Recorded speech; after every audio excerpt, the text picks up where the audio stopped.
I could be wrong, but I don't think blocks of wood are going to pass a safety test.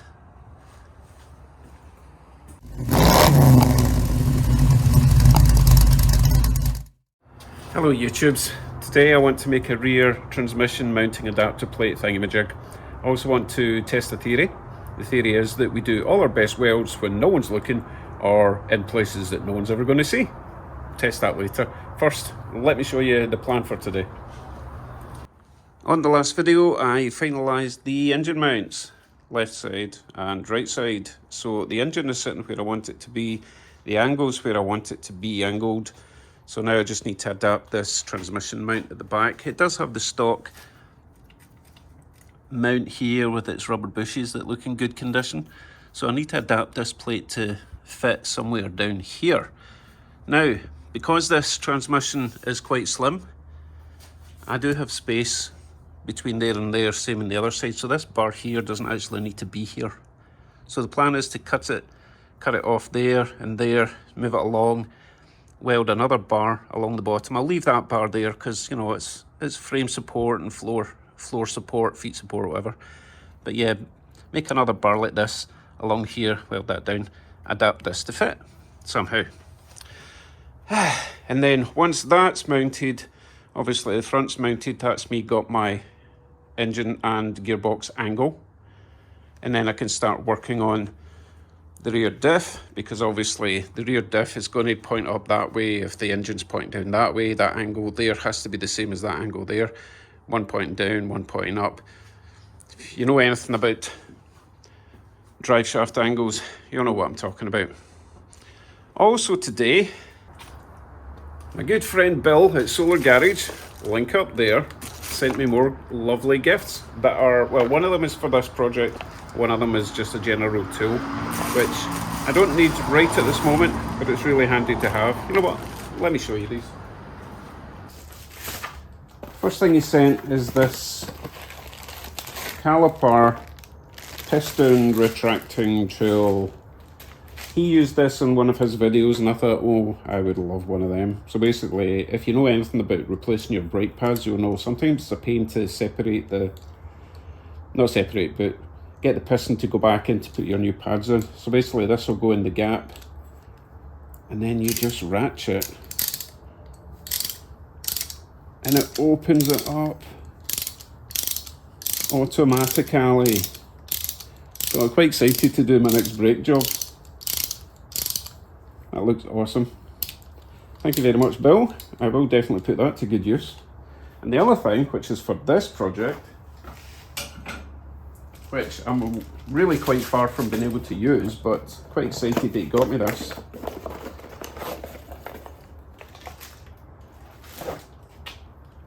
Isn't that cool? A little ignition switch, rocket launcher, powered on, start, accessory buttons. That is really cool. I love it. Thank you very much. Bill is currently working on a 2009 Ram TRX4, I think it is. Yes, TRX. Strange. They have used that name before. He's completely rebuilding the Hemi 5.7.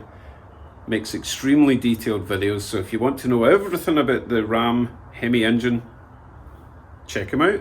Thanks again, Bill. Right, back to work. Step one, I'm going to remove the seats because I'm going to be grinding and welding. Don't want to set them on fire. And then I'm going to relocate those bits of wood behind that bar there, prop up the transmission to the right height, and that'll give me access to down there.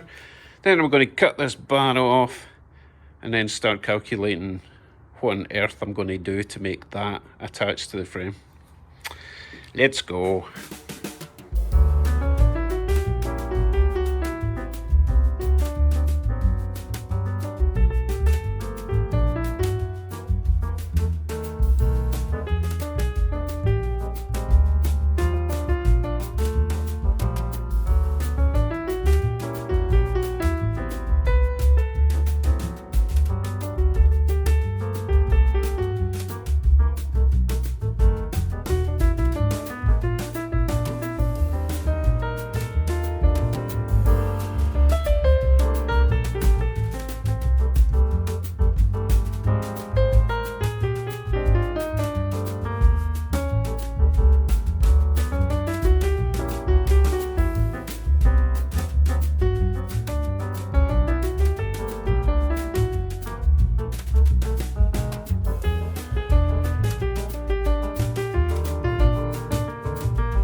Well, that's the easy part done. Cleaned up the metal, ready for the next bits of metal to get welded in. So let me show you what I'm planning.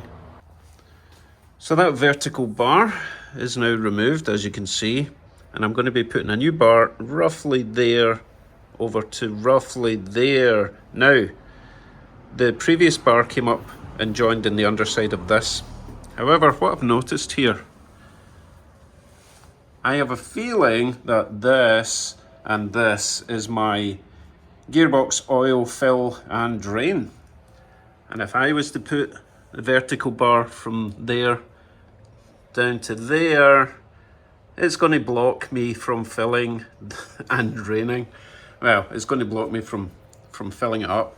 So we don't want that. So the idea I've got instead is with the new bar, which will be about there, instead of going up here, it's going to go from here up to this diagonal point here.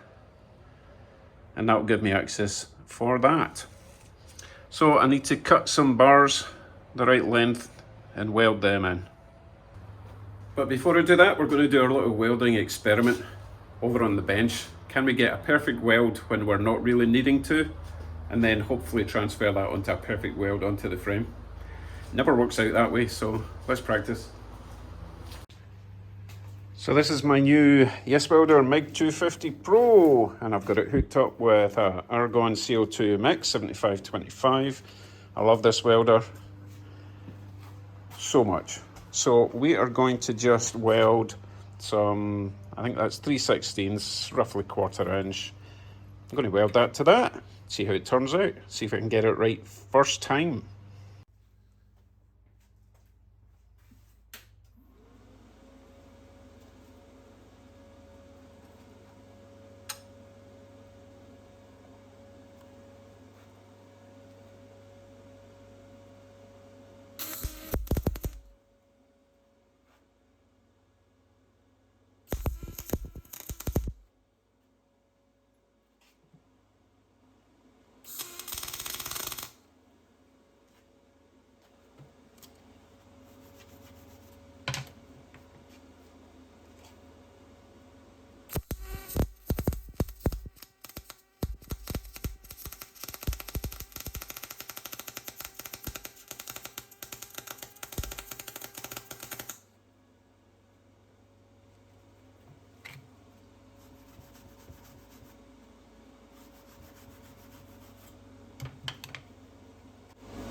As expected, very nice weld. I'll do it again on the other side just to make sure.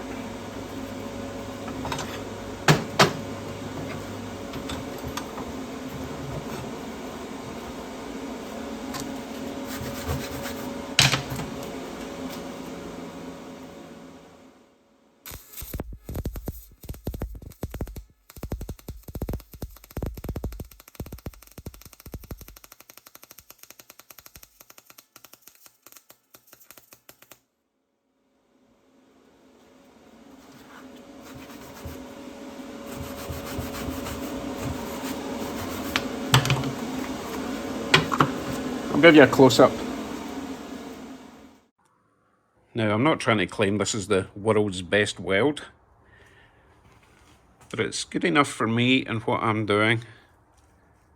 Fairly even, good penetration. However, this is very thick steel, so I suppose I should try, you know, something a bit thinner, because I'm not going to be welding much of this thick stuff. This is really for a frame. This time I'm going to use some of the tubing that I'm actually going to be using on the frame. That makes sense, right? Give it a shot.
Not the straightest because I'm still having welding helmet issues. Can't quite see what I'm doing, but as you can see, it's a nice weld. I'm happy with that. If that was on the frame, great.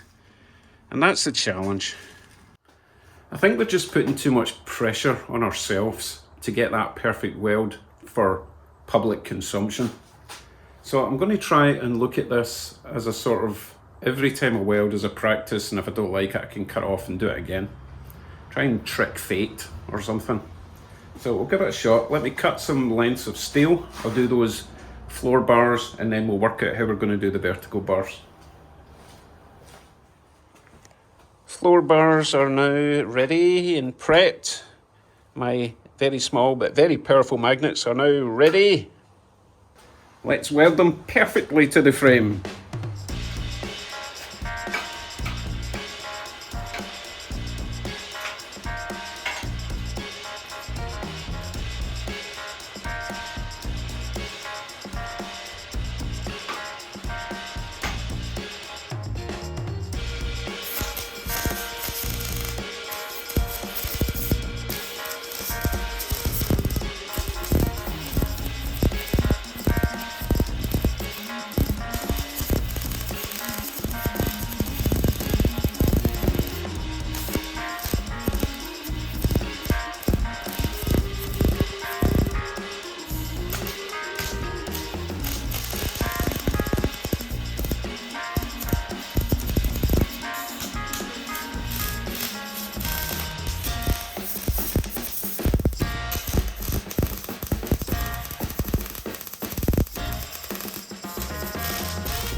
Success! Now I've only welded two sides for now, the top and this side, same over there, because as I've said before, I will be stripping this down and flipping the frame over and getting the whole thing welded up solid like. But for now, that'll do. Next thing I want to do then is run the vertical bar from up here down to there, and I've measured it so that the bar that I run from there down to there will be right in the center of this mounting point, so I can attach some form of platage for it to bolt up to. So I've got these two bars that I chopped off, and because I'm mounting them on that diagonal section, I can actually trim them down. Can't quite decide to make them, if I'm going to make them go straight or slightly angled inwards. Probably inwards so that I can attach a panel in the footwell. Anyway, let me get these chopped, cleaned up, welded on perfectly. I'll see you in a minute.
Vertical bars are now welded on. Now I need to figure out how I'm going to install this.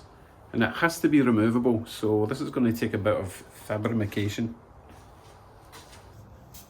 This bracket will get installed once and once only. The only time I'll be removing this in the future is to replace these bushes. So once this is bolted up, then I have to configure some way of attaching these to that. So let me whip this on.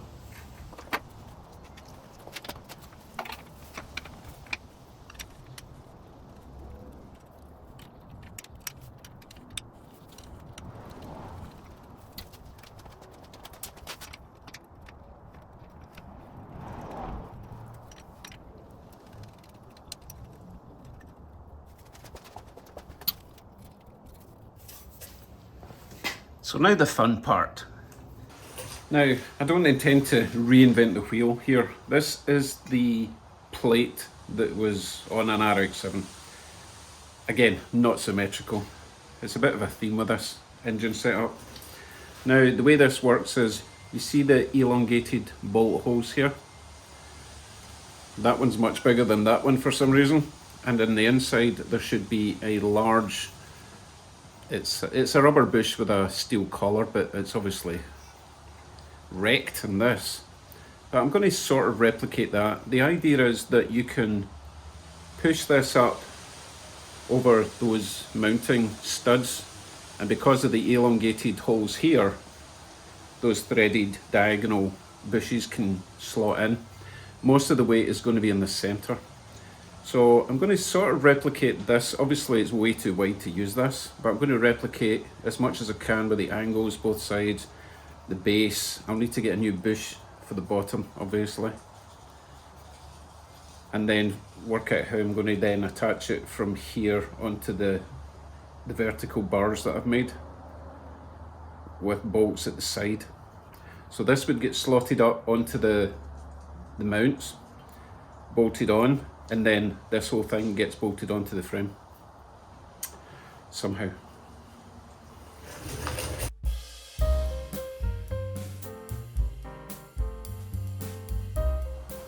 Change of plan. I'm not completely happy with mounting a bracket, and I think I'm going to reuse this somehow and just adapt it because it has got good structure, but I'm not happy with where it's going to mount on this bar. And that bar is kind of in the way for mounting onto those mounts. So I'm going to remove that bar again and maybe make a plate or a triangular or some sort of plate with gussets coming from the bottom bar and move that up that way a bit.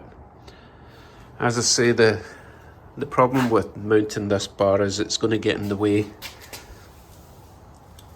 of these guys.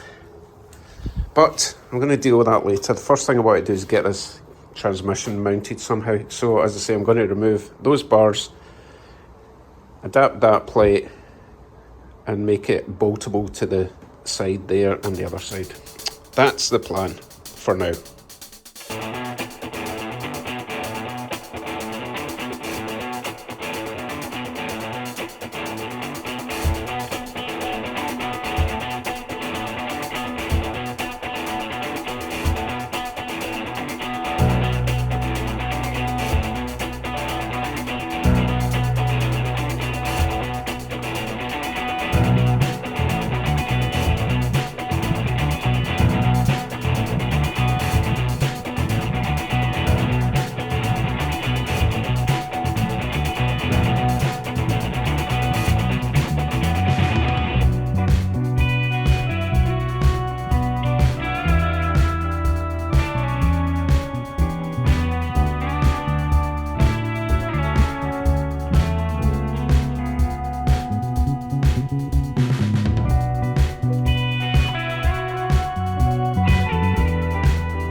we're done.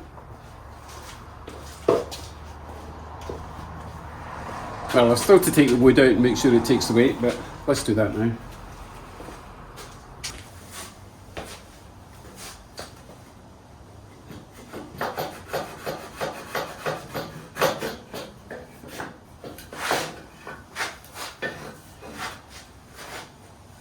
Great success!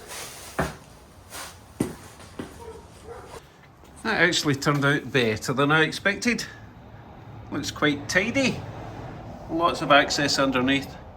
I will probably reverse the bolts so that they come from the inside out, and maybe weld on a couple of nuts on this side, because it could be quite fiddly if I want to get access to that once the body's on. Well, when I say body's on, once the body's made. Anyway, that took best part of 2 days, but I think it was worth it. Once I'm happy with it all, I'll give it all a nice paint, protect that lovely new metal, and then the next mission is going to be connecting that to that, see how much lower that is. To be honest guys, I'm not 100% sold on this rear end. I may change it. But that's a job for another day, or week, or year. Just kidding, we'll get on with this very soon. Thank you again to all my Patreons, these guys here, and a special thanks to Bill again for sending me those toys that I'll get around to using at some point in time. And also Yeswelder for sending me that lovely MIG welder. It's been flawless, idiot proof. If you want to weld thick stuff, turn the volume up. If you want to weld thin stuff, turn the volume down. It's really, really good. That's it. I do have some RAM content coming up soon. Nothing big, don't panic. It's just something that I really wanted to do in the white truck. I'm not talking about the red truck. I'm having a break from that, poor thing. Anyway, take care, drive safe. See you soon.